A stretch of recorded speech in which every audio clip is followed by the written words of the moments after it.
একটা চোখের পায়রা শখ করুন, চোখের পায়রা একদম হাই, আমার ঘরে মেন ধাড়ি পায়রা। চোখ শখ করুন শুধু,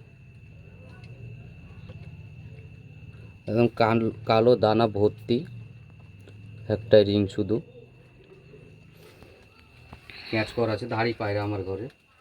এর বাচ্চা নর্মালি 7 থেকে 8 ঘন্টা, নর্মাল কিছুই না, একদম গরমে শখ করুন।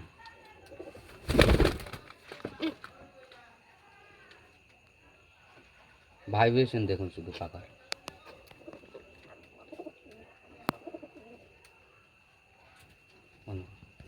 যে মাদ্দিটা এক্ষুনি দেখালাম ওটারই নর, পর ক্যাচ করা আছে, ধাড়ি পায়রা এগুলো শখ করুন।